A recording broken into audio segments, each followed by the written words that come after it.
Media.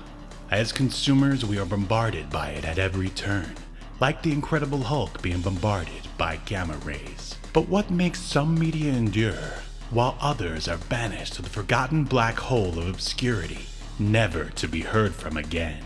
Who or what decides this? Hetero life mates Steve and Yahel want to know, and they want to know now. This is Obscurity Now.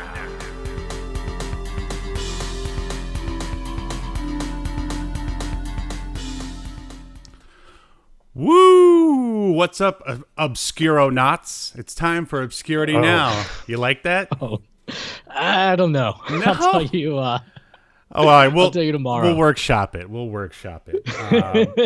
It was just unexpected. Well, yeah, I'm just keeping you on your toes. Hello, everyone. My name is Steve, and with me is my co-host, Yahel. And together we gaze into the abyss of obscure media and report to you on what's gazing back. Whether it be movies, TV, comics, you name it.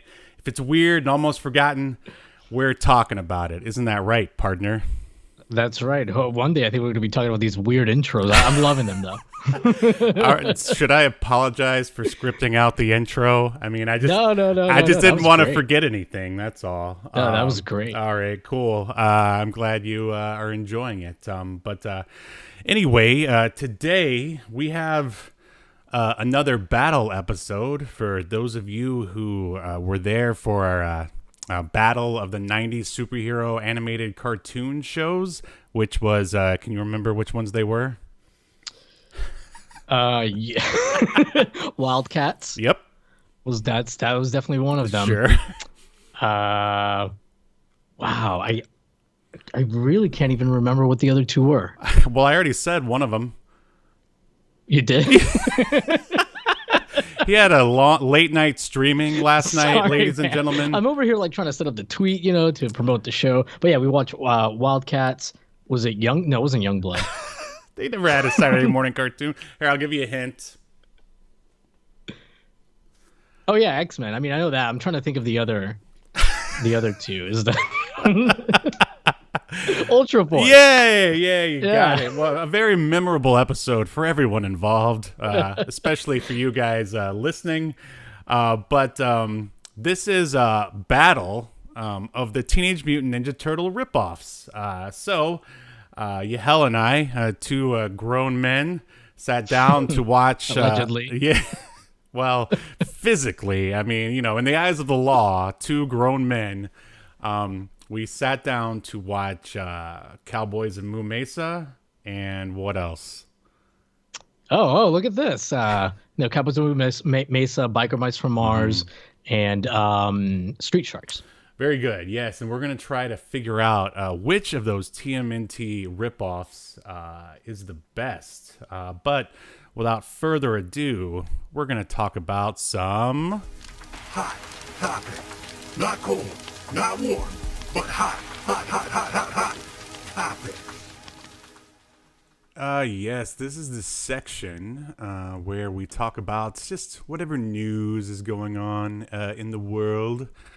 There it is. And it was really a slow news week. Hold on, let me just look at Google here. U.S. bombed another person. No, we don't care about a person specifically. Yeah, an entire person. But yeah, we don't need to talk about that. But there's something way more important that that the internet is all a buzz about, and that certainly isn't it. Nor that it's that somebody added 20 additional minutes to the 90s. Well, I guess there's only one right now, so I don't need to say 90s, but to the Super Mario Brothers live action movie. Yahel, do you think that someone should have added 20 minutes to this Super Mario Brothers live action movie? No, I don't, but I haven't seen those 20 minutes. Something tells me that Bob, what's his name? Bob Hoskins, the guy that played Mario? Yes. Very good. He's rolling in his grave right now. Man, that guy's had quite the career, from Roger Rabbit to Mario Brothers. And I think there was one other one. Oh, Smee and Hook. I remember he did that. Yeah. And he did pass away, right? Oh yeah, he's long dead. Way to speak ill of the dead. Yeah. Well, maybe he got wind that these 20 minutes were going to eventually be released, and he's like, Yeah. So I mean, have you ever actually sat down and watched it? Oh, sure. Yeah. I've seen the Mario movie a couple of times. Because I've only really watched it once with I think it might have been a Riff Tracks version. I think a lot of people it's got that kind of cult following where it's sort of just this picture of I guess the time and so ridiculous and cocaine fueled, at least as far as the idea is concerned. And also it's got Dennis Hopper in it. How can we forget that?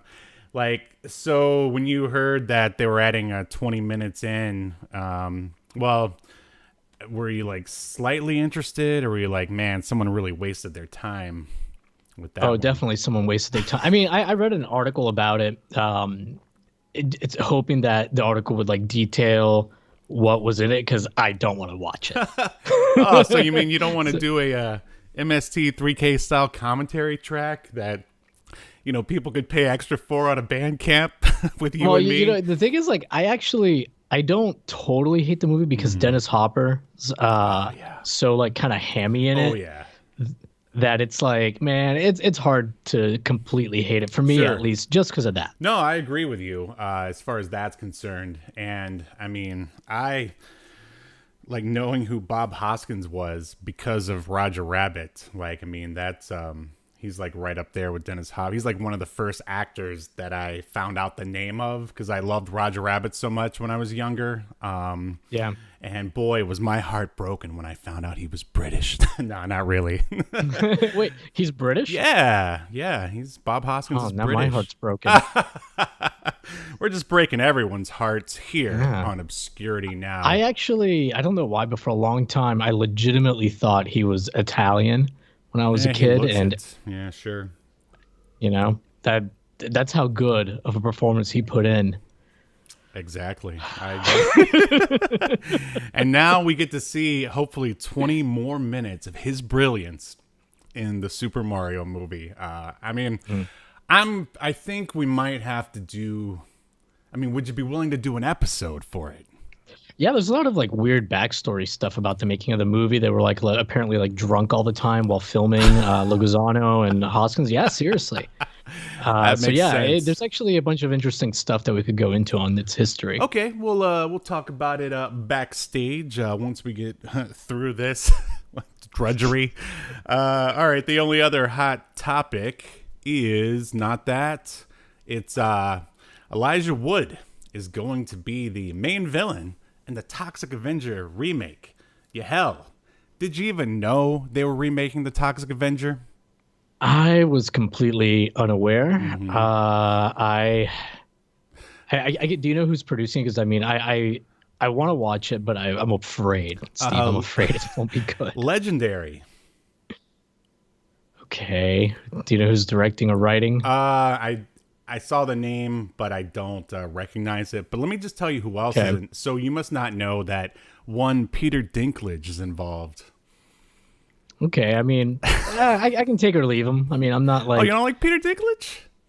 He's fine. I don't think he's some amazing blowaway actor. He's certainly not bad. I mean, I think he's I mean, he was really the only the best person in Game of Thrones, basically.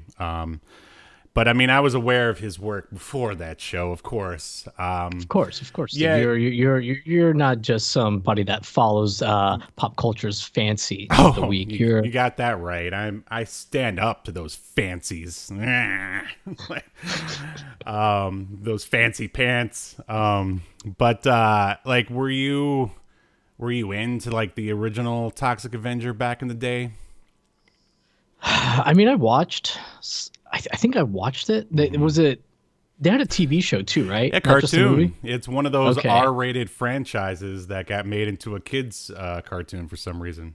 So, I mean, I remember vaguely watching it. I want to say I also had a few comic books for the Toxic Avenger. So, I mean, it was a very casual Toxic Avenger fan. Yeah. I probably would like it now more as an adult. Yeah, the original. So you've never seen the original movie? No, I've seen like parts of it, but I don't think I've seen the whole thing. Yeah. But like when I saw it, I was just like, it was before I got into like kind of like I could appreciate like B movies and Sure. that kind of stuff. So I was just kind of wrote it off. Well, I probably watched it at way too young of an age. I remember it was the old mom took me and some other kid who was spending the night to the video store. Boy, those were the days. And she was like, you can rent whatever you want as long as it's not rated R. And the thing with the Toxic Avenger is that it was not rated. Yeah, I mean, I didn't know anything about it, but my friend, he's the one who spearheaded this initiative. And yeah, we brought it home, and I don't think Mom was none too happy about that. But I think I caught it later on like Cinemax or something. But I've actually met Lloyd Kaufman, the director, quite a few times. He was a fixture at many like megacons back in Florida, and I randomly ran into him at outside of San Diego Comic-Con. Fun guy, interesting guy, and I just wonder if he has anything to do with this new movie. Hopefully, he's at least an executive producer and can make some sweet cash. Yeah. I'm sure. Like, even if just for like the movie studio to try to appease fans, they probably will have him on as a consultant or something, and I'm sure he'll get some cash thrown his way just so people aren't upset about it. The weird thing though is like, I mean, all right, it's obvious they're running out of things to remake. I just don't see them going like the ultraviolet route that they went in the gross out route that they went in the 80s, but I mean, it is legendary. I mean, 300 came from there. I mean, that's pretty violent. Yeah, and then again, I mean, you seem like Deadpool was very successful with its R rating. That's true. That's very true. And, all the DC stuff is getting grittier and grittier. Oh, not anymore. They backpedaled on that. Oh, I thought the Snyder Cut was more. Well, yeah, but that was just a sort of, hey, look, we gave the fans what they wanted. Now, but it was very successful, and there was a lot of demand for it, is what I'm saying. But I mean, I think you're right. Though ultimately, it probably won't be as R-rated as adult as the original. Yeah, I guess there was. Man, I guess I should have included this, but here we'll just talk about it. Like they showed a picture of the dude in his new Shazam costume for Shazam 2. Where are you at on Shazam, Yahel? Not into it. Didn't watch the first one. Don't care. All right, Shazam is pretty lame, but that movie was surprisingly fun. It had a real like sort of adventure kind of Goonies vibe going for it. I can't believe we even went and saw it. But it happened, and yeah, it was okay. But anyway, before we move on to our feature presentation, I think we forget to remind people, because like it's weird. It's possible they could have just stumbled upon the podcast and not even realized that there's a whole world of visuals that we try to like paint for these people, Yahel. So yes, if you're listening, we've got awesome visuals to show you on YouTube and Twitch, and we're live as well. But if you're not into live stuff, you can always check out the YouTube video later, and of course the links are in the description of both the podcasts and the YouTube and Twitch versions. There, public service announcements. Okay, so you ready? You ready to do this? You ready for the battle of the TMNT ripoffs? All right, let's do it. Welcome to your feature presentation.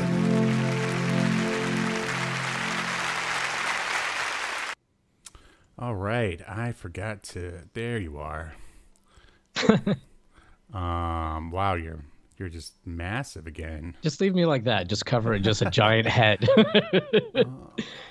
Just zoom in only on my eyes, and that's all people see. Interesting cinematography. There you go. All right, now you're not so monstrous.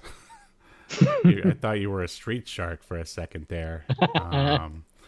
Okay, all right.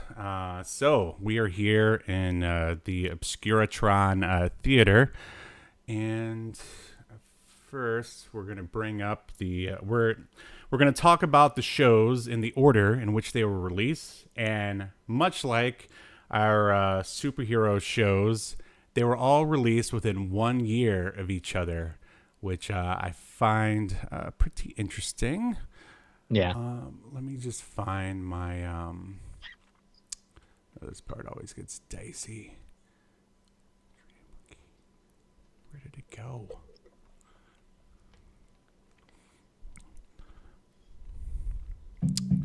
All right. Just put that up there for now. We have a nice slideshow for all you people who are only listening. You people, that's right. There's a nice slideshow showing various Cowboys of Moo Mesa merchandise and whatnot. And so we're going to jump right in to the Cowboys of Moo Mesa.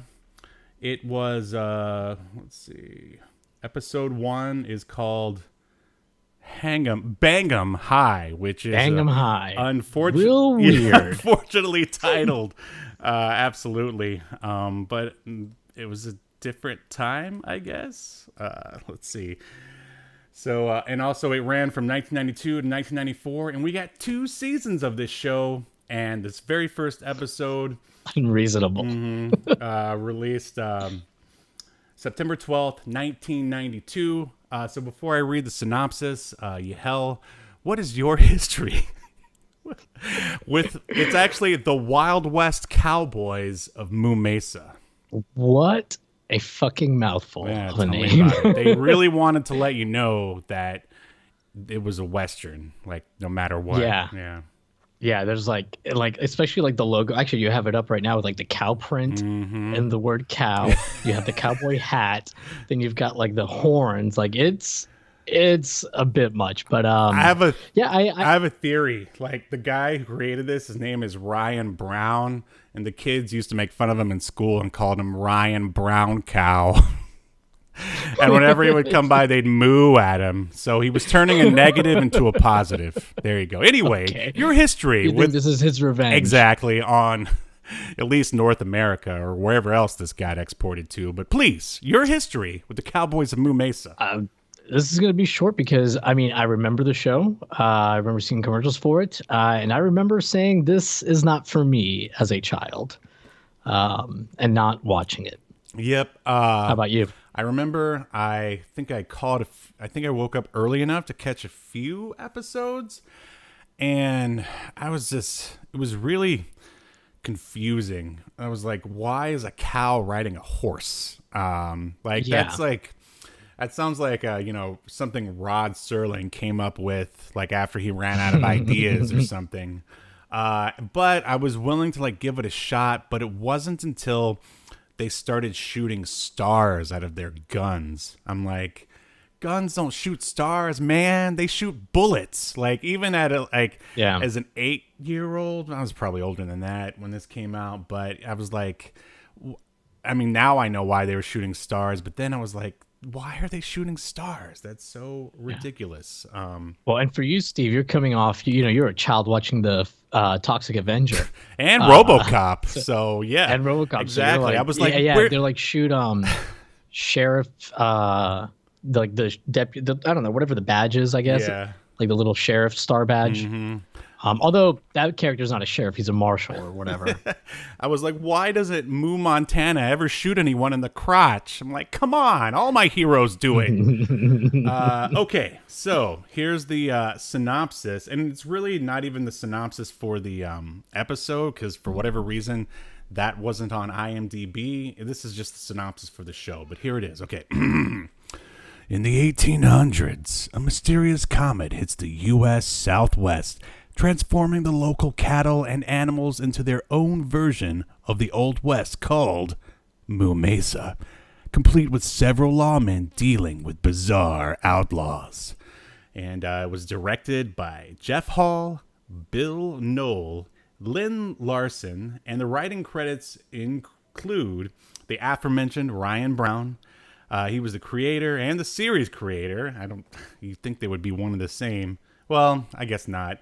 And then the writer of the teleplay is Bob Carew. Production companies are Greengrass Productions and Gunther Wall Productions. And I'm not familiar with any of those. Yeah. And we actually do have a bit of a celebrity in the voice cast here. Are you familiar with the work of one Jim Cummings?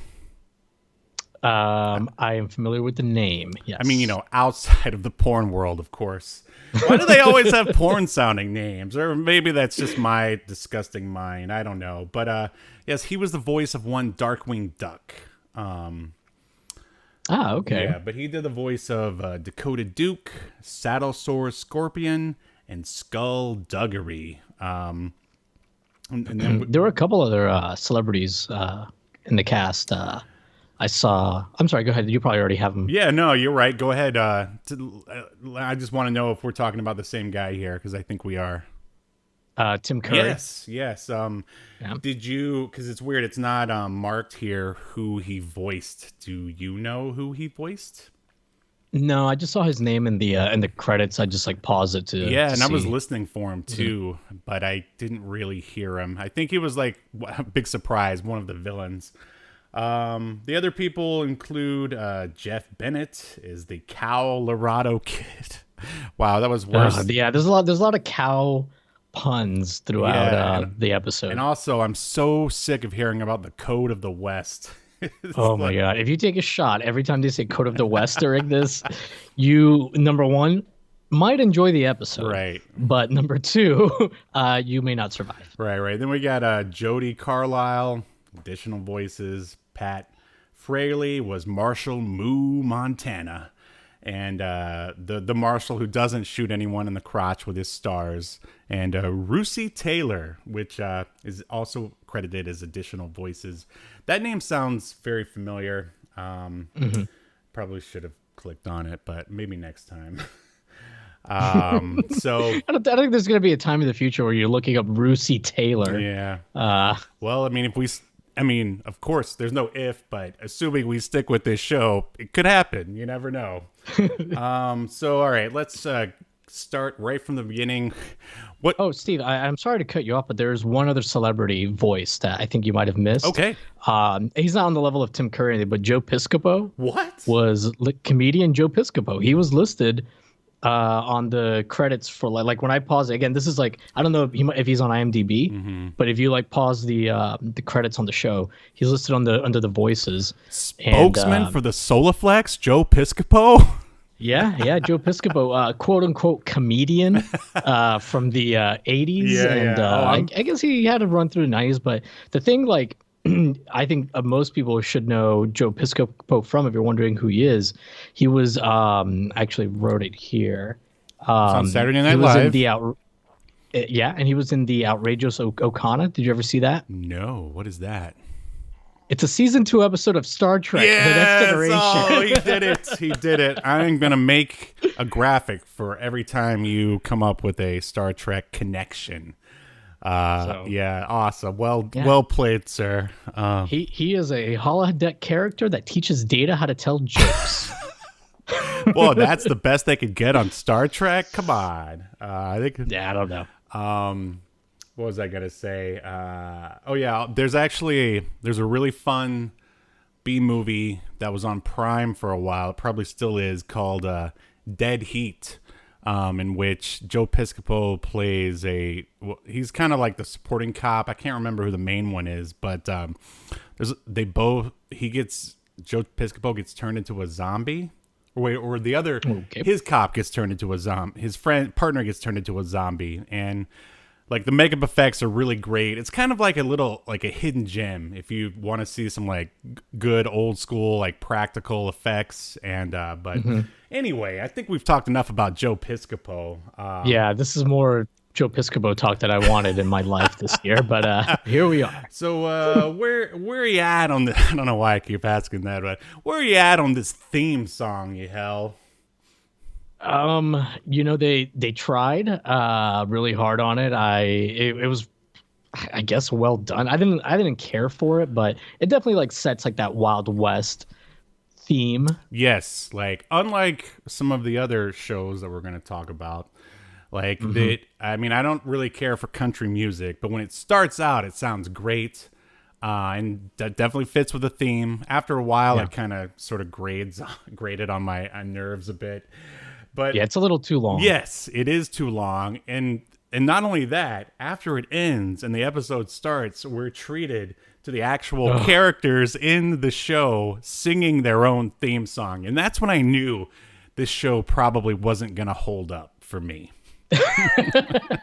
That's also what I knew, and I was like, "Oh my god, I was afraid that they were gonna break out into song like every like segment or something. That was gonna be a thing, which thankfully it wasn't. But this song at the opening also goes on way longer than you would expect it to. Yeah, absolutely. And then we're treated. All right, so right off the bat, they have to show that Marshal Moo Montana is the big lawman in town, so he thwarts a bank robber. And at first I was like, what the heck are those bank robbers? And I was like, frogs? And I was just like, did these guys get fired off of like Bucky O'Hare? So I mean, at least I got to reference Bucky O'Hare, but I mean, it's really racist. The frogs are always the bad guys. Yeah, it's just really weird too, like in the world of Moo Mesa, some animals are sentient, but some of them aren't, like the horses. Right. Like they're just stayed the same, I guess. It's so weird. And with the music, another thing about the music in this show versus some of the other shows is the music here seemed like it was like at least like custom made for the episode. Whereas like Biker Mice from Mars, a lot of it was like just generic. It seemed like music, but I almost think the opposite. This to me felt like stock Hanna-Barbera music. So funny you say Hanna-Barbera, because I was thinking the way the music was used reminded me of Looney Tunes, where it would like coincide with like a lot of it was classical throughout the episode, and it would coincide with like some like slapstick comedy thing. Yeah. Comedy in quotation marks. Comedy. Yeah. I mean, it fit in with the general overall lameness of everything else. It's I mean, I just try to think about the pitch meeting for this, and it's like, okay, we're gonna try to like piggyback off of the success of the Turtles, which had already been around, like, because that cartoon started in '89. And like, okay, so how are we going to do it? Oh, like kids, they've always loved Cowboys, right? That never gets old. Even though, like, I know me, again, I can't remember how old I was at the time, but like, I wasn't really into Cowboys when that show, I think I was already in like knee deep into like comics and stuff, and didn't really have. Growing up, I didn't know a single kid into Cowboys growing up. Right. Well, you didn't grow up in South Carolina, which I mean, maybe when I was like 6 or something, on the playground or whatever, maybe there was like some sort of Cowboys or Indians sort of stuff going on. But once you discover the Turtles and the X-Men, why would you even want to be a cowboy at that point? Well, like Cowboy, it to me, like as a kid, it always felt like something very old. And I don't mean like old as in, it's from, the 1800s, 1700s. I mean like old as in that's something that like kids in the 60s were into. Yeah, we're not into it anymore. Yeah, like that's what my dad was into. Like, yeah, I'm like, Dad, you're so lame. You don't know nothing about Wolverine or Snake Eyes. So you're an idiot, Dad. Yeah, I'm gonna go and become a ninja. See you later. So yeah, like I will. Oh, go ahead. Well, one thing I was gonna say though about it being a TMNT ripoff, man, like that had to be what they were going for, but because of the Wild West setting. To me, it actually feels a lot less like a TMNT ripoff than the other two. I was going to say that. I almost, after I got done watching all these, I almost felt like that maybe we should have possibly picked something else. Because, like, yeah, it's this is definitely, I mean, it is a Wild West show come to life with cows riding horses for some reason. They still do the animals with attitude stuff, though. Not as much as the other two, but like they've got the blue cow. What was his name? The guy, like the muscle or whatever. He's kind of got a bit of The attitude. Colorado Kid, is that Yeah, him? Yeah, think so. like that was one of my. You know how I am about characterization. Like I felt like there wasn't enough to know about the sidekicks. They're just there, basically. And really, the only people I remember are Moo Montana and Miss Lily, who's like every furry's like wet dream. So was she, dude? When she comes on, she's kind of dressed like A prostitute. They typically dress, right? Yeah. Exactly, like they typically in any 1800s Western related prostitute garb you've ever seen. She's wearing it, but she's a bartender. Yeah.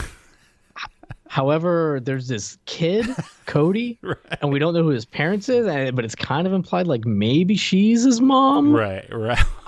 And there's no dad around. I don't know. Maybe He's a whorehouse kid. yeah. Oh man, this just got dark. Yeah, like she's supposed to be like is she a cow also, or like Yeah. She's a cow. very attractive cow woman? Oh well, if you think so, Steve. To someone, I'm sure. Yeah, I don't know. You did just say seconds ago that she was every furry's wet dream, and now you're saying that she's very attractive. I'm making some notes for my other podcast about you. Gonna start soon. Well, I mean, I was a mascot for a long time, Yahel. This is true. Changed me, not for the better. Stephen Honeycutt, under the fur. That's what I'm gonna call the. No, that's awful. But hey, maybe people will watch it. But what did you think about? So the main character, the main good guy, Marshall Montana, he's like he's a marshal, but then there's also a sheriff in town, and the sheriff is like kind of he thinks that he's in cahoots with the bad guy. yeah, he's the typical crooked sheriff. Like so, I mean, I don't know, the jurisdictions and everything, but I think the marshal is supposed to be able to go for like from town to town to do things. That's why like in those. But there's only this one town. Right. I mean, I'm just talking about how things were like back then, historically like speaking. So yeah, I mean, it's just more bad guys for him to like contend with, more or less. And yeah, I mean, in all of like it's cliches is what it is, because like in all those Western movies, it's always a stranger comes into town. There's a crooked sheriff who's usually bought off by a crooked oil baron, or I mean, was this guy an oil like I can't even remember the main bad guy's name. But I mean, he was basically a crooked businessman, more or less. Right. So yeah, this is just all of the old Western cliches rolled into one. But it's still, I mean, and even though I came to appreciate like those kind of movies like later on in life, like the pacing of this was just too slow and just kind of boring and dull. And even like Marshall Moo Montana, like I mean, I guess he would be a good role model for like little kids, but his like delivery was slow. Like he should have, if they went more over the top with it, then I could probably get behind it. But he's annoying. Yeah. He's always giving these like moral like little snippets about like, oh, if you get a big head, this will happen to you. Oh, your hat like, won't fit. These life lessons. Oh yeah, see, that should have been a different character. Like, I mean, he should have been like learning those lessons himself. And one of the sidekicks maybe should have been like a little bit older, kind of like how they did in Biker Mice from Mars. Because you've got, I mean, I guess it was never implied that he was older, but you've got the one biker mouse who has like the robotic limbs. Like he came across as more of like I guess a fatherly type, wiser. Yeah, exactly. Yeah. That's what I'm trying to say. Yes, exactly. But instead, you just have Marshall Moo Montana, who always knows best. But again, like I guess that's a very like sort of John Wayne-esque character, because he was always, very cartoony. Like, I don't know if you've ever watched a John Wayne like Western, but they're pretty goofy. Along the same lines as the Cowboys of Moo Mesa. So, Marshall Moo Montana is John Wayne. He's definitely not Clint Eastwood. Marshall is also wearing leather chaps.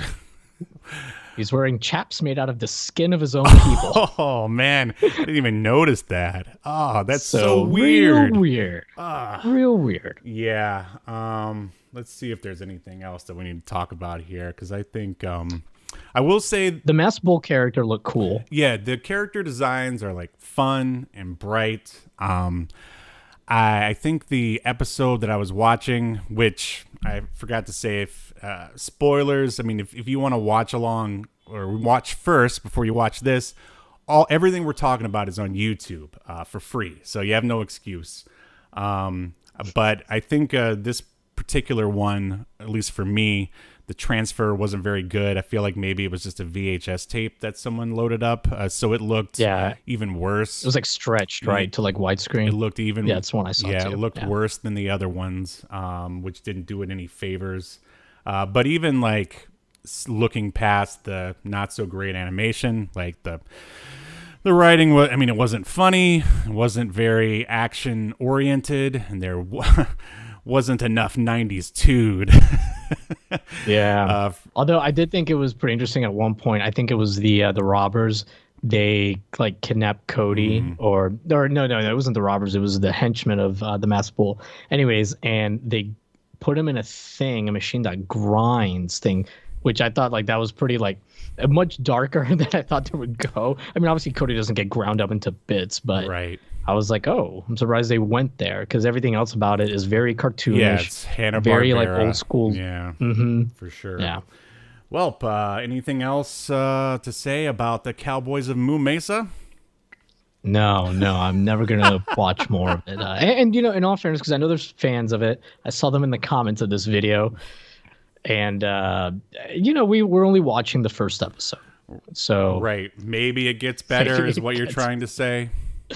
Yeah, I can't imagine it getting worse.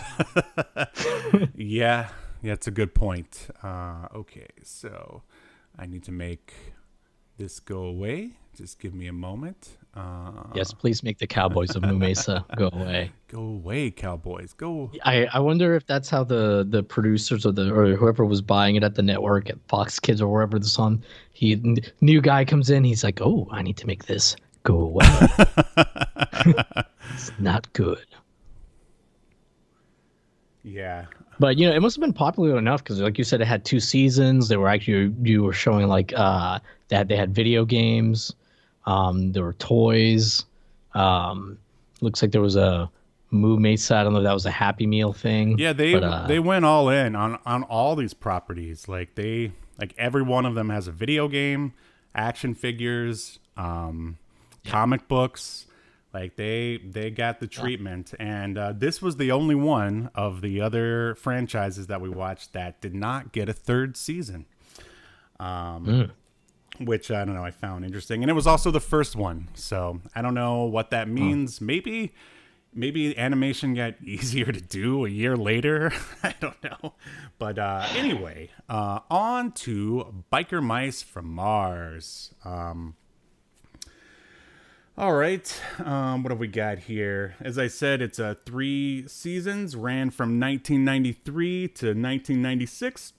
And the first episode is called Rock and Ride, and it aired September 18th, 1993. Yahel, what is your history with Biker Mice from Mars?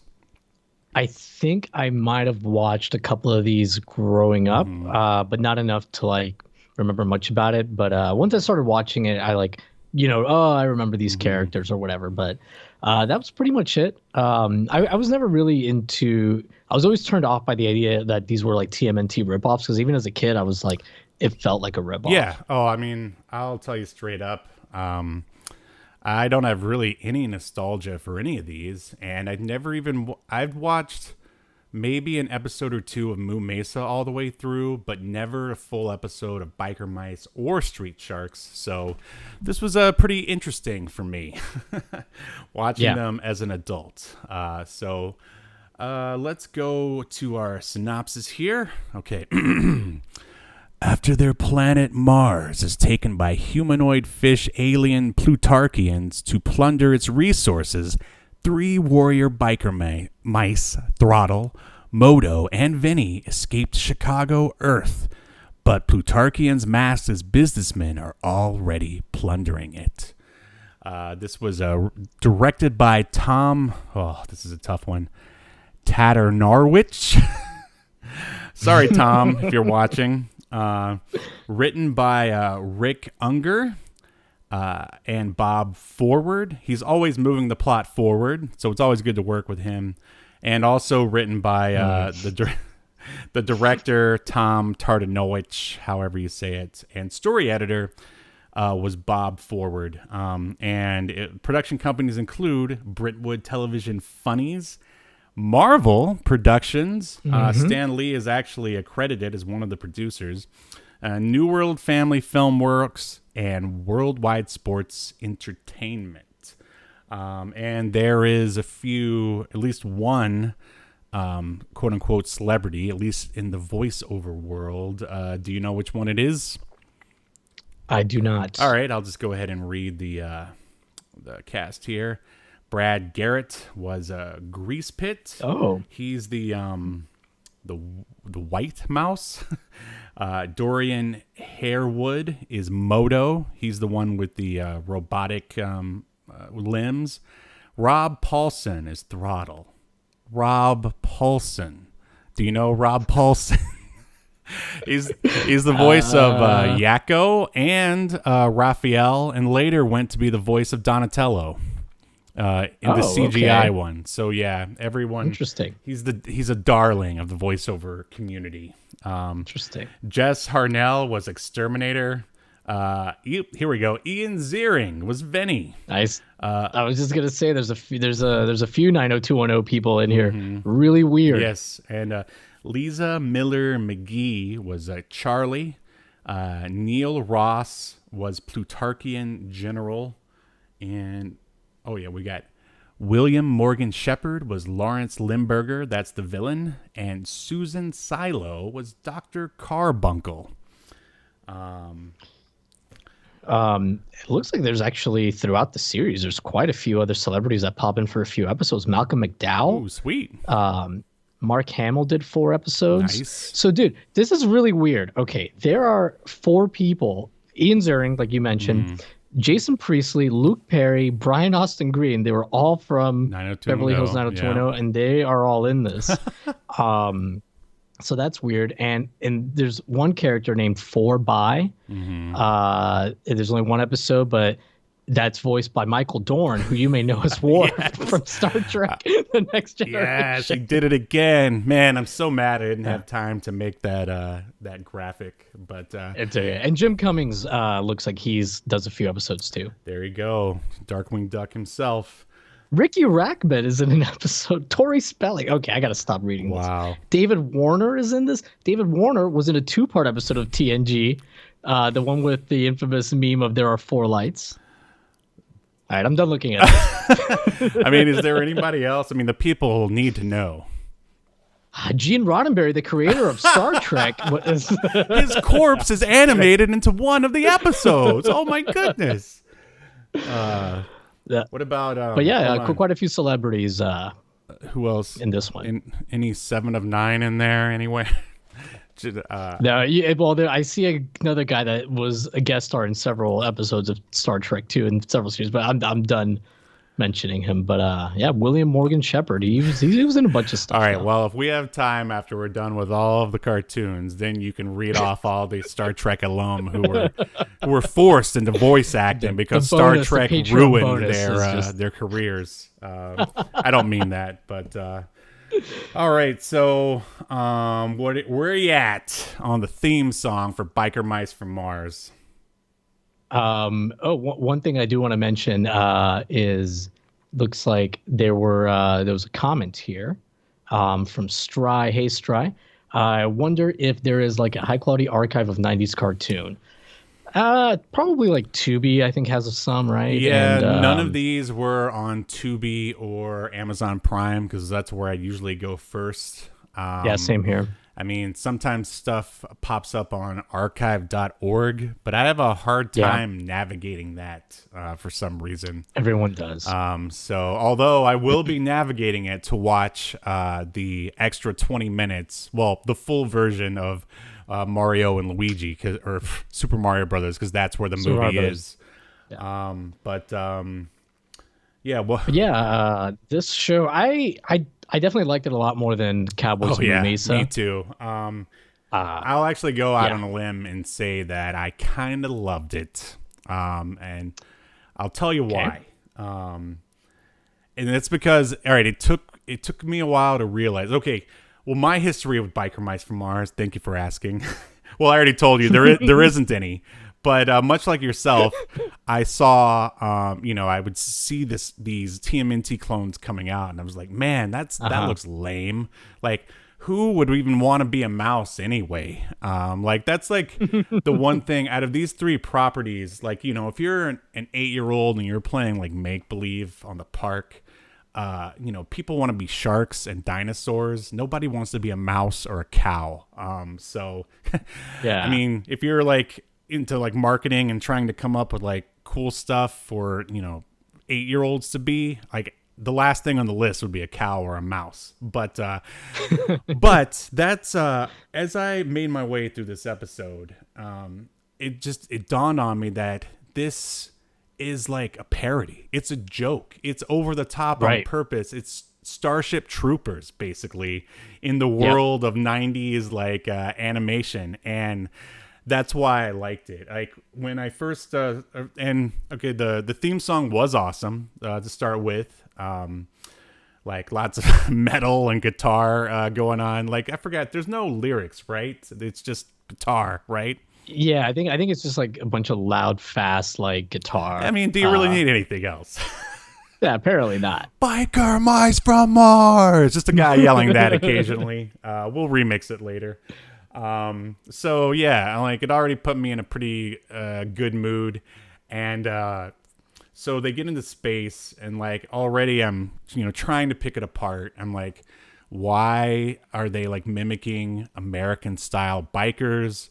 What marketing genius would pick like bikers for their 90s cartoon? Because maybe kids think that bikers are trash. I mean, not trash, but are cool. But their parents, I'm sure, they're not.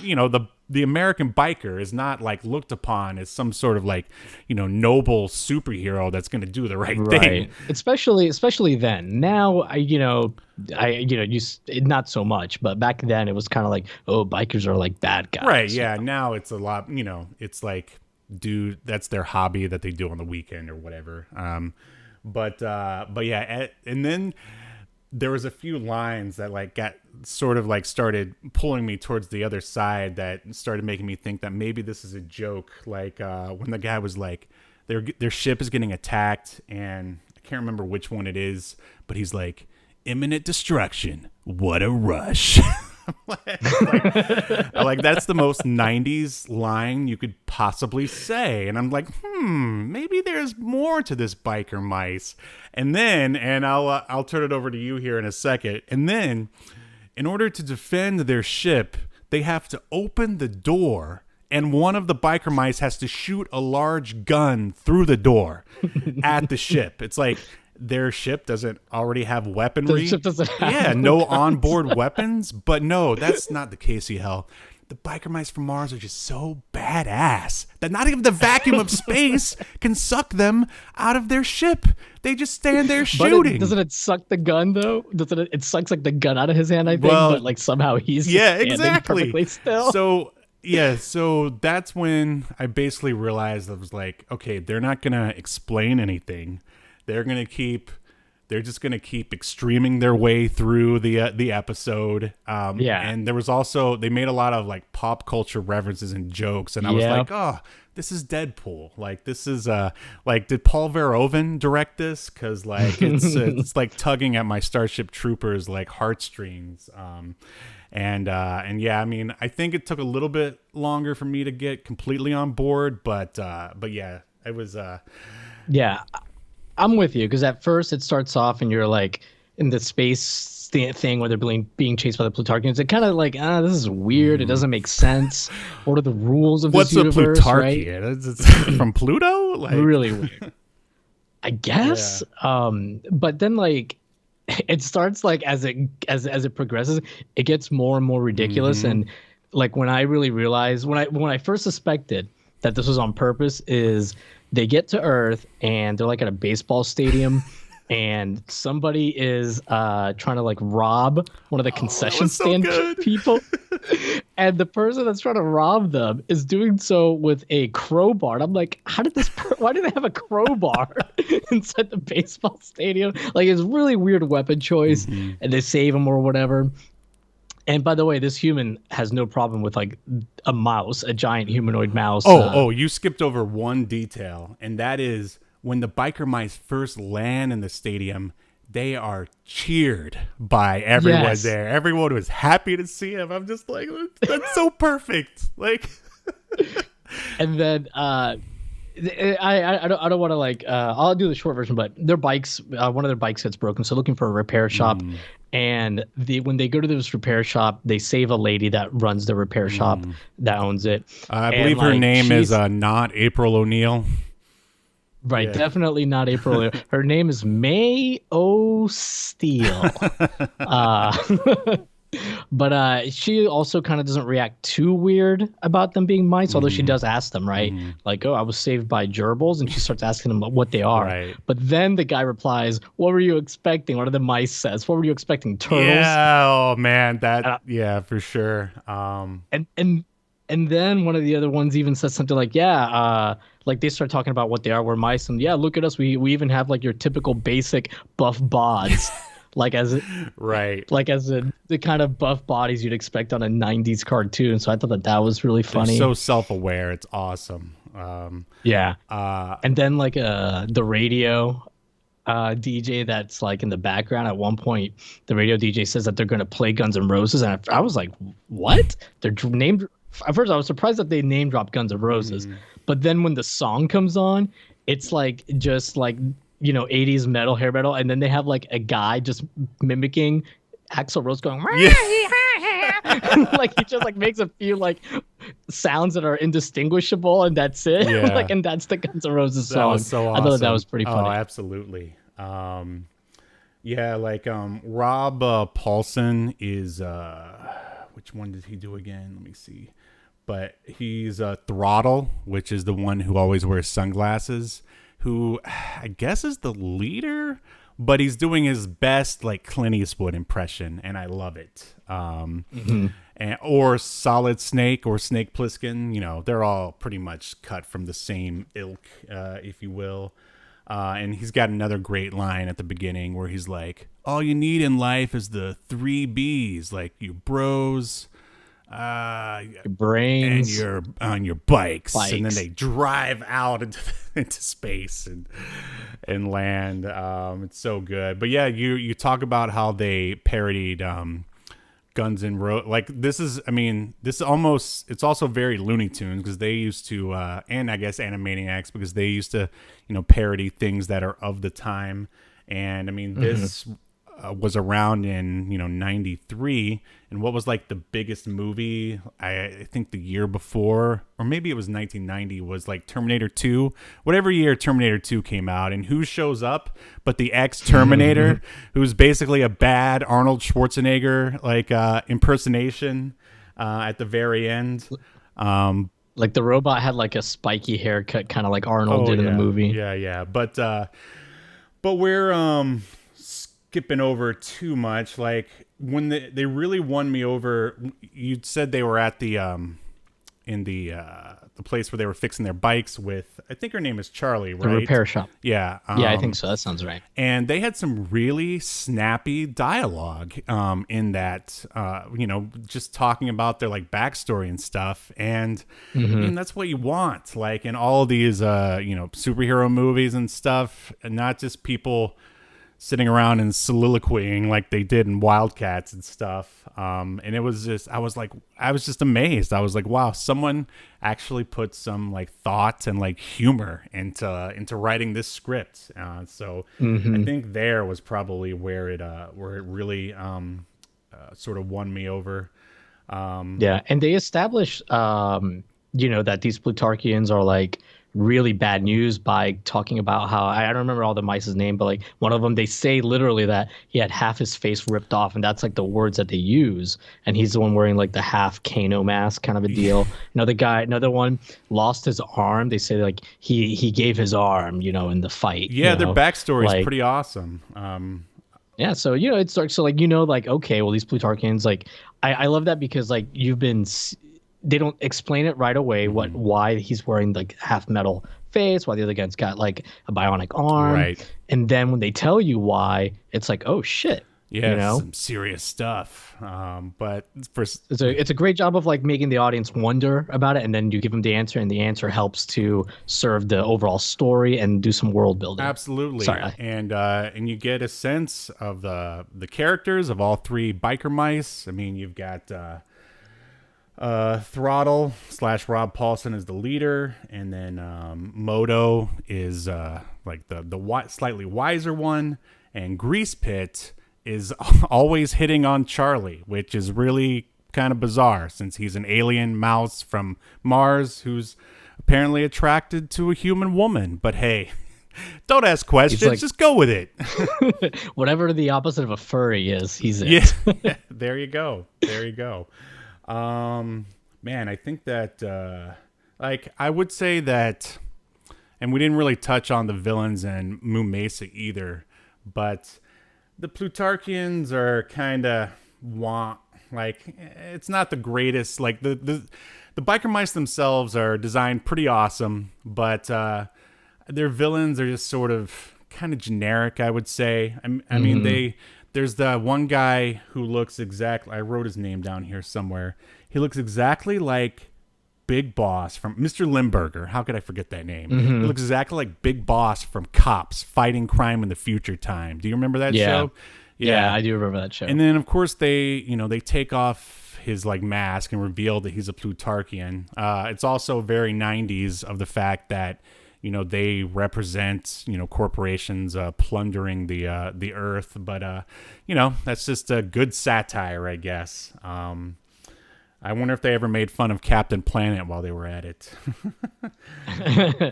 Right? It wouldn't surprise me. Like this show, I mean, I probably wouldn't sit there and binge it personally, but maybe I might occasionally, like if I got 20 minutes to kill, throw it on or something. Definitely. Absolutely. Yeah. I'd like to try to track down some of those comics that have been popping up on our photo montage here. I love that black and white drawing of them, whoever did that. Yeah. So, by the way, I do want to point out Stadium Arts said that the opposite of a furry is an anthro. Wow, you learn something new every day. There had to be neither had to be a term for it, but yeah. So basically, just to finish up the episode, not Terminator shows up. The ex-Terminator. There's a scene where they drive their bikes up a skyscraper, which is just the best. So ridiculous. And of course, and the Plutarchians, they're there to do the same thing they did on Mars. They want to they're buying land on Earth, which is funny that they're buying it, but they're buying it, and then they want to like take it with them. Right. I guess. No, that's I mean, it's great because you basically have bikers versus the corporation, which, I mean, that's, a story that's been going on since the invention of the motorcycle. The dawn of time? The dawn of the motorcycle, I guess. Yes. For some reason, they look like mice. Yes. And of course, like Charlie gets kidnapped. I think Miss Lily also got kidnapped in Moo Mesa.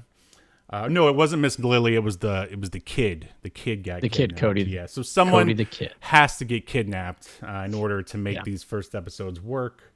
By the way, Charlie fixes their bike, the one with the problem, but then she's like, I also added some upgrades, and the upgrade is a fucking missile launcher.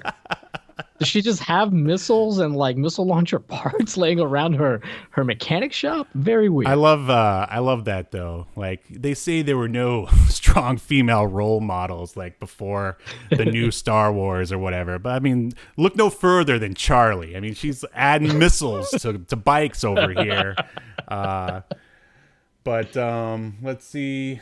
I think, and yeah, so the exterminator shows up, and of course they defeat him quite quickly. I mean, I guess that was supposed to be a joke. He drives his motorcycle at the biker mice, and they just sort of move out of the way, and he drives it up a ramp into liquid metal. And I'm pretty sure he even says, "I'll be back," right at the very. Yeah, he says. I wrote it down. He says so. He says, "I'll be back," and then he like falls into like that vat of metal. He also says, "Hasta la vista, rodents." Right. All the classics. But yeah, I mean, if you didn't have a Arnold impression in your repertoire, like you were not a comedian back then. So anything else to add about one Biker Mice from Mars? No, it was pretty fun. The Plutarchians are kind of like, they're pretty lame as villains go, I will say. Yes. But maybe it wouldn't surprise me, though, if they're better developed as the series goes on, just based on the strength of everything else on the in the episode. I will say, my problem, and, it's a kid's cartoon, so I do have to keep that in mind, but I'm not a fan of, like, when a villain has, like, the ability to do something amazing, but then the reason why they're doing something evil should be well beyond their means. So what I mean by that is they've mastered interstellar travel, but can't make soil, or have to go to like planets where there's already people there to get the soil. You know what I mean? Like, but I mean, that's a really small nitpick. It's a kid's show. Right. It's like almost like people who were like, why didn't Thanos just snap the entire world away? Or why didn't he just wish for like infinite resources for everyone or something like that? I get what you're saying. Yeah. All in all, like great tone, like great writing. I mean, I would like to watch some more in the future and see where it goes. Okay, so next up, oh, whoops, I went too far. We have the Street Sharks. Just give me a moment here while I bring up. Oh, that's not good.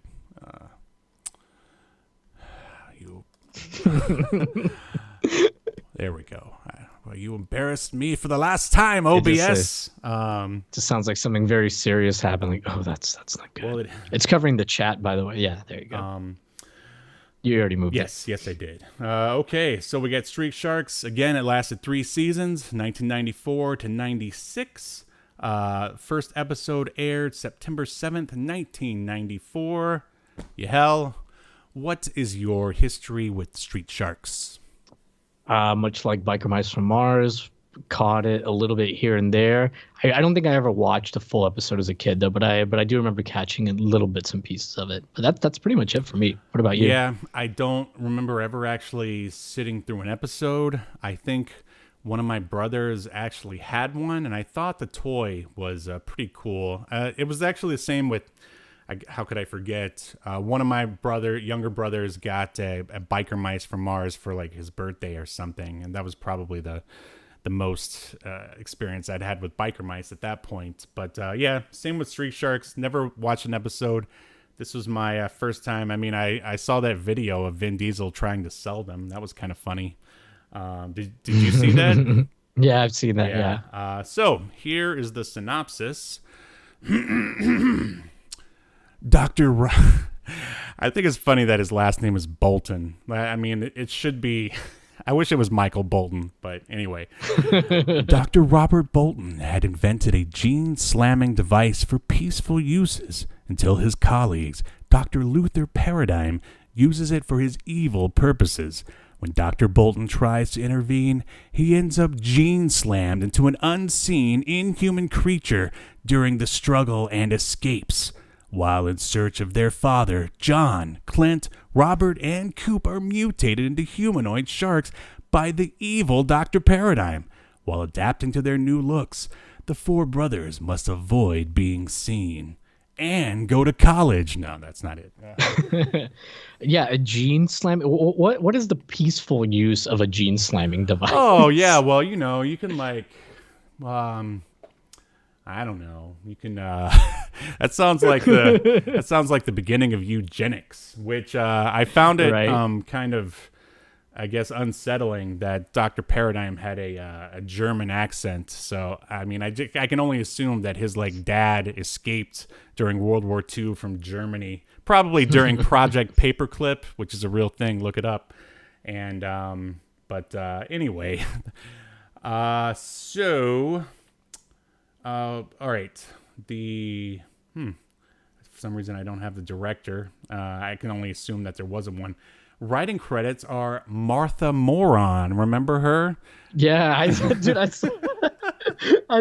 her name and I said Moron. Oh, Moran. Oh, okay.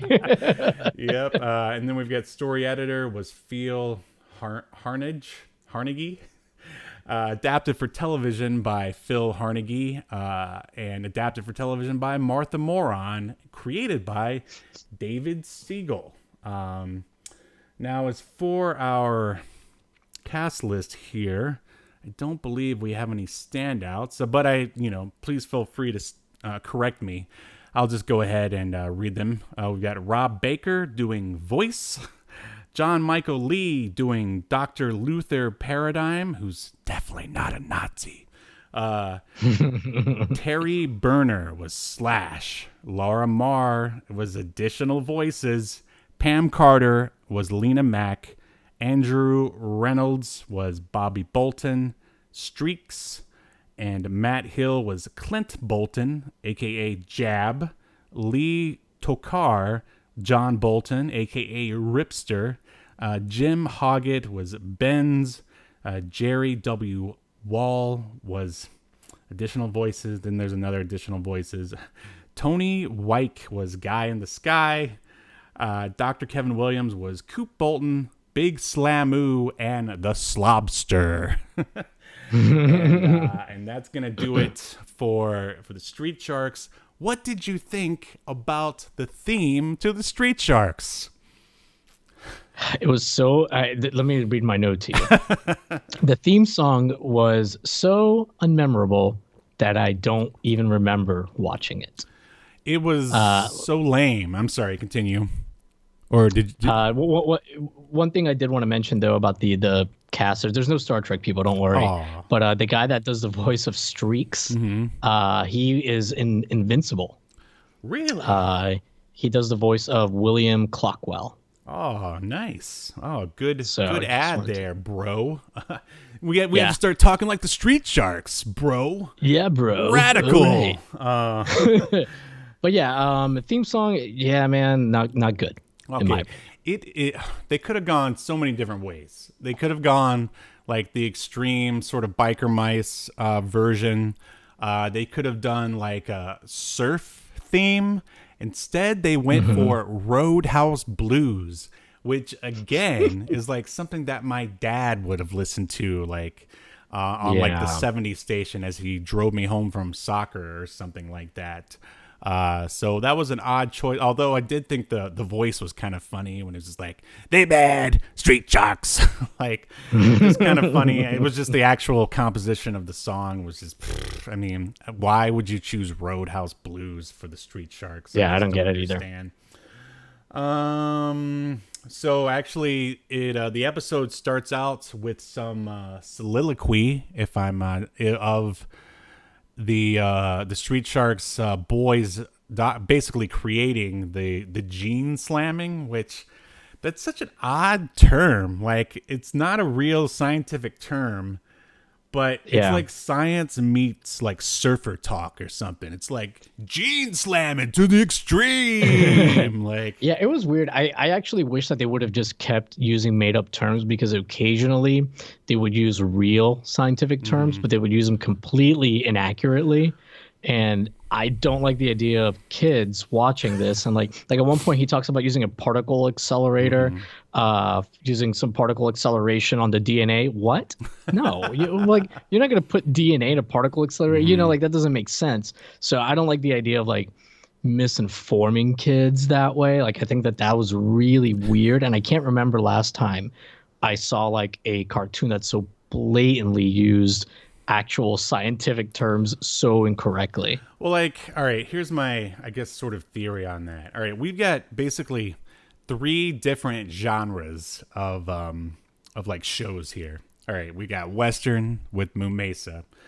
We've got I don't know, over the top, I don't know, satire, almost on a level of like Starship Troopers or The Naked Gun with Biker Mice from Mars. Or you could just say it's like over the top action, basically. And here we've got a B movie creature feature that most of it is pretty serious. Like there's not a lot of sort of levity until they become the street sharks. And so you've got this serious plot that involves cloning and genetics and stuff that, I mean, they, really sat down and tried to like figure it out. I mean, they, of course, as you said, they just, in classic B movie fashion, they just threw around a bunch of like very scientific sounding terms, not knowing that one day, 2 adult males were going to sit down and watch it. But we did. And so here we go. But yeah, it was very, I guess, tonally, it was just weird because, you've got that serious genetic mad scientist stuff, and then the street sharks show up and they're like, jawesome, I'm gonna radical to the extreme. They had more catchphrases than Maul did in that one Wildcats episode. So it's almost, you're right, so it's almost like they're like the biker mice in their sort of over the topness sandwiched in to this serious sort of B science sci-fi movie, which I found very, very odd. That's all. And like you said, the main bad guy, I mean, he's talking about perfecting, making the perfect humans and that kind of stuff, which, like you were saying, definitely not a Nazi. Yeah, and it's also funny because there was a mad scientist in Biker Mice from Mars, and he had an accent too, but I don't think it was German though. No, it was like just some weird random hodgepodge of an accent. Exactly, which is how it should be. I mean, again, unless you're trying to get serious, I really wonder how much research they put into their genetics, or their eugenics, however you want to look at it. Let's see. I thought the cold open was good. I mean, it basically just showed you what, basically the catalyst for the Street Sharks universe. Their dad wants to use the gene slamming for good stuff, but Nazi doctor has other ideas, and then he disappears, the dad. So I mean, we see him like possibly mutate into something, but they never showed it, right? It was just like a silhouette. Right. We just see a shadow. Yeah, a silhouette of a shadow. So that's good. I mean, they at least have a overall goal to like drive them through the series of them looking for their dad, which I mean, it's not like the most original thing ever, but at least it's something. And then we get to the street sharks themselves, like and this is when I thought they were trying to do some characterization at first, like because they all sort of, they showed them all in different environments. Like one guy was a football player, one guy was sleeping, one guy was working construction or something like that, or maybe playing a different sport. But then their modes of transportation to get to the meeting spot that they were supposed to go were all like extreme sports or something. And then when they inevitably skip ahead a little bit, and then when they become the street sharks, they all pretty much act and sound the same. Which, I mean, it was weird the way this, I found this in a playlist basically. And the first episode like bleeds directly into the next 2 or 3. I mean, Street Sharks is like a saga. It's a soap opera, man. How much did you watch? I'm just curious. I mean, you only needed to watch the first one, but yeah, I mean, I just watched the first one, yeah, but it was, but it ends on a cliffhanger. Yeah. Which I thought was cool. Yep, that's why I sort of let it play in the background while I typed up my notes. Yeah, so anyway, they in order to round up the brothers, the what's the name of the scientist that's helping them out? I don't remember his name at all. Oh, her. Laura. Oh, I thought you were talking about the guy that ends up going to get them once they've turned into sharks. But you're right. There's like a lady that's like a scientist at the university. Yeah, that's who you're talking about. Yeah, she picks up the phone to call and tell them that their dad is missing or hasn't shown up for a while. But I think she's intercepted by the doctor, and he tells them to meet at some abandoned lab or something, or not even. Yeah, it's some warehouse in 15 minutes too. And they were totally okay with it. It's yeah, we're gonna go meet her dad. Let's use. In fact, one of them, the first one that gets the call, he's gonna call the other brothers, and he tells them it's a race. Right. These guys are so eager to compete. They're just drop whatever they're doing. They have to show how extreme and how much tude these brothers have. That way they, they earn becoming the Street Sharks, I guess. I don't know. Yes, they may have some daddy issues going on. They're so desperate to to please him. Right, and they're these guys are, I don't know. They look like they're in their early 20s, maybe 18, 19, and they just wanted to hang out with dad so bad. It was weird because obviously they're not all the same age, right? And one of them even calls each other younger or older, but they all look like they're about the same age. And they're all really weird, jacked, they've been working out their entire life. And it's funny, 2 of them have sleeveless shirts because why not? Because you gotta show off that they've been working out this whole time. So they show up and they're the gene slamming machine is actually pretty much like you said with Moo Mesa. It's pretty intense. You got that I don't know exactly what age group they were going for with Street Sharks. I imagine maybe 8 to 13, but you get that needle. Some people are freaking terrified of needles. They never show the needle actually going in. They just usually cut to a silhouette or something like that. But it's a very typical mad scientist's machine. And I'm glad they didn't pull their punches on that, at least. Yeah, that was good, at least. I was surprised that they implied that they were dead at first. Oh yeah. So that was kind of surprising. I will say I feel this show out of the all of the ones that we watched was the most blatant Teenage Mutant Ninja Turtles ripoff. Yeah, it's right. It's almost so hard to compare all of them. All right, because obviously we decided Moo Mesa was really its own thing, and Biker Mice were a parody on purpose, over the top. But yeah, this one, I mean, it's 4 brothers as were the Turtles, basically. Right. But I mean, at least they got it right with I guess with the animal. But the problem with the Street Sharks is when they talk, it just looks horrific. It's I don't know. It's just this giant mouth with teeth in it, and it just feels so creepy. They make great toys. They look, and all the creatures in here look awesome. And this is my candidate for best villains, that weird crab guy, and the other one. They're basically the designs are cool. They're basically Bebop and Rocksteady. They look jawesome, should I say? But like you said, they're basically Bebop and Rocksteady. Yeah. No, you're so right. Again, there's just a lot of comparisons. Sure, and it wasn't funny like the way Biker Mice was.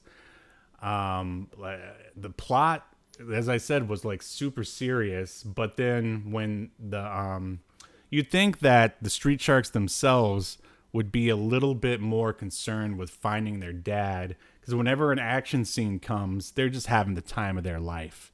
Like, yeah. Or that you think they'd be concerned with, oh my God, I'm a shark. How do I? Oh, they were not be a shark? Totally okay. Well, when they finally confronted, I guess Dr. Piranha, that's his name, or Paradigm first, then he becomes Dr. Piranha. When they finally confront him, they're like, "You need to change us back, dude." So, I mean, it was on one of their minds at least, but yeah, they really seem to enjoy being sharks that could burrow through cement. Yeah. By the way, I do have to point out something really funny. When we first meet the brother, that's the football player, before he gets turned into a shark, when he gets the call to come meet down, at the warehouse in 15 minutes or wherever, he's at football practice and he's like leaves, or he's like running, doing a play. He accidentally hits the field goal post and knocks it out of the ground. I remember that. Yes. My God, the strength of this man. He doesn't need to be a shark. Yeah. What the hell? That's like literally like superhuman superhero strength. I mean, he just like lightly tapped it and it just went poof. Well, I mean, hey, these brothers are extreme, man. They just yeah, you're right. Jawesome. You're right. They don't even need to be street sharks other than to sell toys to kids, I guess, because otherwise you would just be random football or random extreme sports dude. But let's see what else we got here. Like, it's weird. Like, I'm sorry. Continue.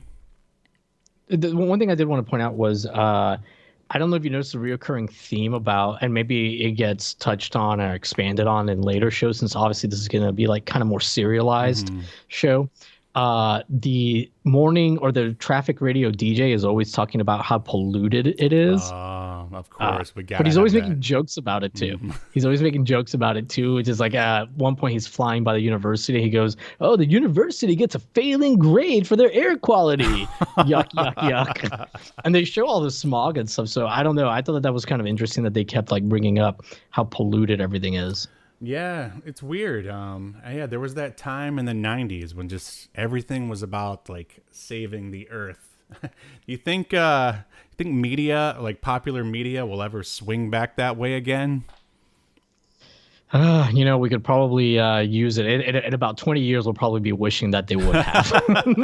That's a good answer. It's a really good answer. Yeah, there was. So what do you think of? So I guess they've got like sort of their April O'Neil is basically this Pauly Shore ripoff named Benz. What did you think of Benz? Every moment he was on screen or talking was torture. It really was. It was so bad. Much like the real Pauly Shore. Yeah. Yeah. I mean, at that point, I would have rather have had like an April O'Neil or a Charlie, or even a Miss Lily. Not really.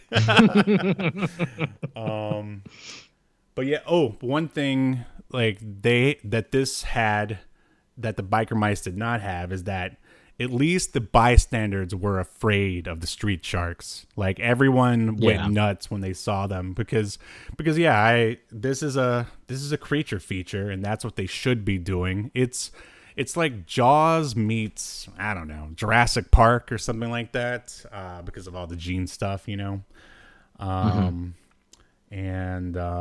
so people should be afraid. I know if I saw half man, half shark in real life, I would go the other way. I would. I agree. So yeah, at least that was good, and it was cool that it ended on that cliffhanger where like it looks like the army shows up. Yeah. Much like the cliffhanger for X-Men, the X-Men pilot almost.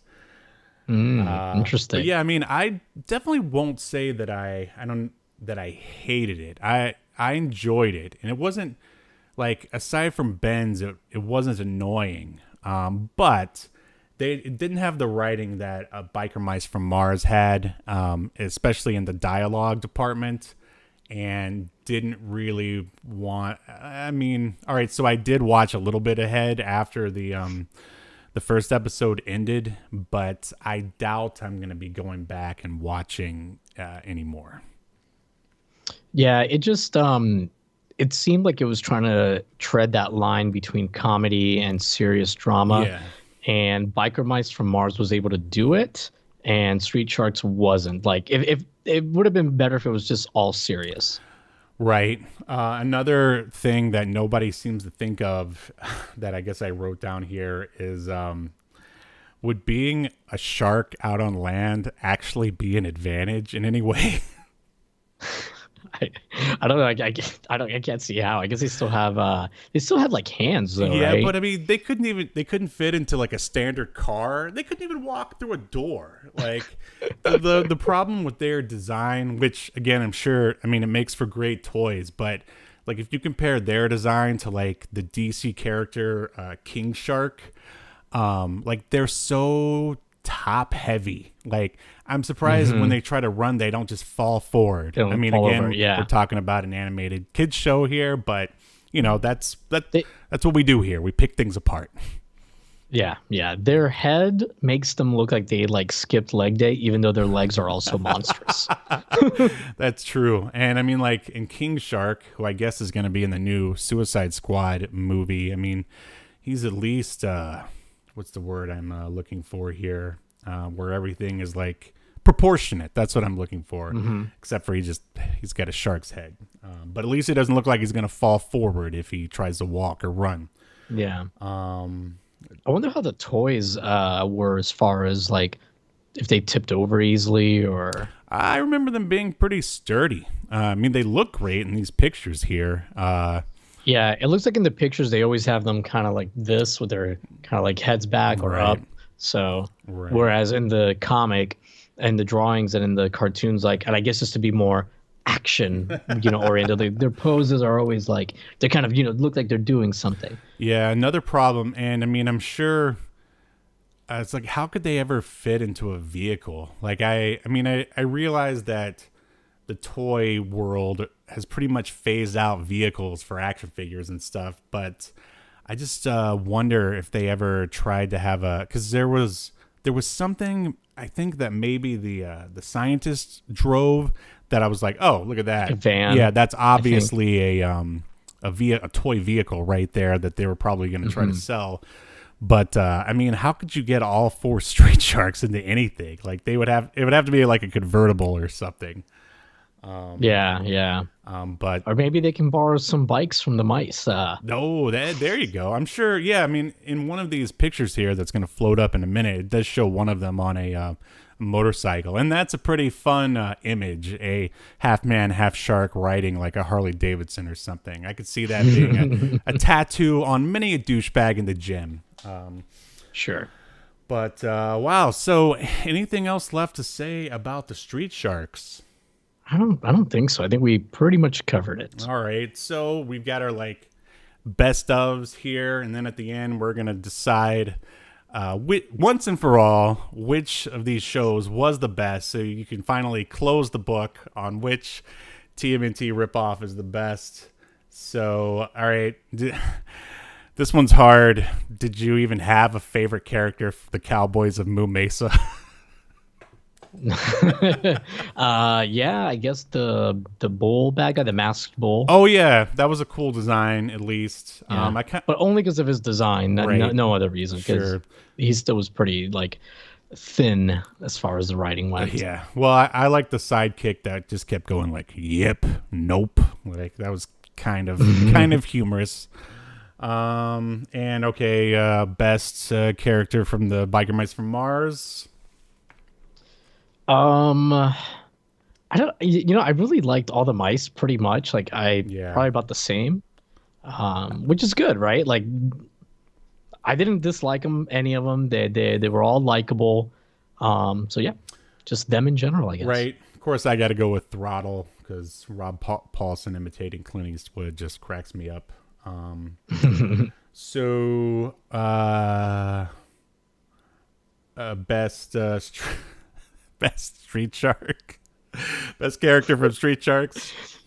Dude, like once they turn into sharks, I didn't even know who was who anymore. Sure, the street sharks. They're all our favorite. Why not? Yeah. I don't know. I mean, like it's hard to have a favorite character when you don't know who's who.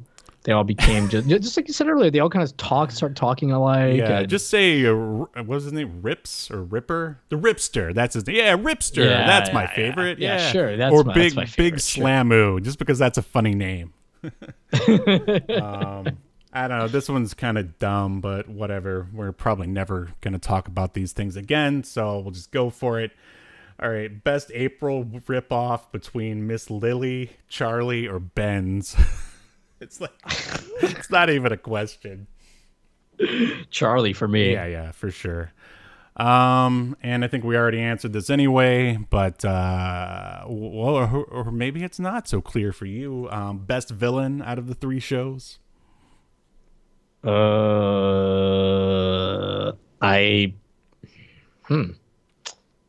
I guess the evil Nazi, I guess. Yeah, he's the one that was actually terrifying. I mean, he had a metal patch over his eye. I mean, most people just go with cloth or leather.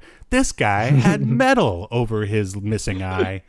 I mean, he was probably the most terrifying. I mean, because Germans usually are. Here's the problem: the Plutarchians, like, when we first are told about them by the biker mice from Mars, they sound very ominous, very threatening. You hear about, this guy lost his arm, blah, blah. But then once we see them and meet them, they're defeated very easily. They're kind of goofy. Right. So they kind of fall flat for me. Sure. I mean, my choice would be the lobster guy from Street Sharks. Like, I just think he looked awesome. Fair enough. The best written of these 3 shows? Biker Mice from Mars. Agree. Best theme? I mean, I don't know. This is a little tough. I guess Biker Mice. Yeah, I mean, it is what it's supposed to be. And it's just, I mean, and that style of theme song sort of fits the genres of music that I like anyway. And I'm sure you too. Yeah. I don't think any of the themes are going to get like stuck in anyone's head. Oh, yeah, that's the thing. But, like, you can't like go up to a guy with a guitar and be like, play the Biker Mice from Mars theme. He's going to be like, what? But you can actually give you the finger and be like, no, they made fun of Axel. Yeah. But you could actually sing Cowboys and Moo Mesa or Street Sharks, but those songs are not good. Yeah. But Biker Mice from Mars. Okay, out of these 3, which one would you want to watch more of? Yeah, Biker Mice. Sure, same here. And who deserves a feature film, be it animated or otherwise, out of all of these? Not Cowboys of fucking Moo Mesa. That'd be so horrifying. Yeah. Like a Street Sharks one could be kind of cool depending on how they're designed, the character designs are. Whereas I think the Biker Mice from Mars, probably the material would be better, but I worry how like humanoid mice would be done in 2021 on screen. True. Very well. None of these are coming back anytime soon, unfortunately. Yeah. I think Biker Mice from Mars would be cool just because the material like would lend itself to like if they wanted, because everything now has to be dark and gritty, right? But it kind of lends itself to that a little bit more than the other. I'd watch Zack Snyder's Biker Mice from Mars. That'd be and Street Sharks. That would all Biker Mice could be like a good trilogy. Street Sharks would be like a good one-off. Like if they could balance like the seriousness and the humor a little bit better, I think it would really have a chance, especially if it's like a nice, like sort of bright CGI film. I think it could really work.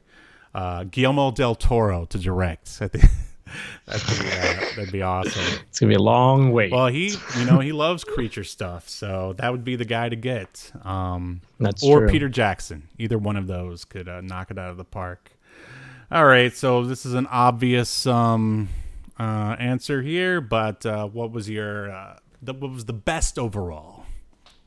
I mean, I got to go with Biker Mice from Mars by far. What about you? Oh, of course, Biker Mice from Mars. Yeah, absolutely. which I was surprised about. I for some reason I thought I wasn't expecting to like any of them at all. Yeah, same here. Street Sharks wasn't that bad. No. I don't know if I'd watch more of it. Although like with the cliffhanger ending, I was kind of like, I did kind of want to see what happened. So, you know. Yeah, if you can find the one that's in the playlist and just sort of like let it play in the background, it's not bad. There's another glowing review for you. Yeah, it's not bad. Yeah, or it's not measured pause bad.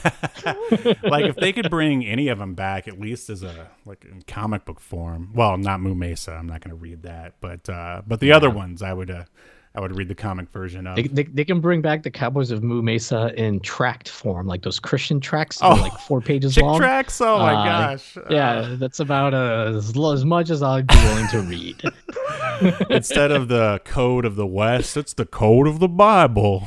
Like, let me just quote to you Corinthians 27:43. Like, moo moo moo moo moo moo moo. Oh boy.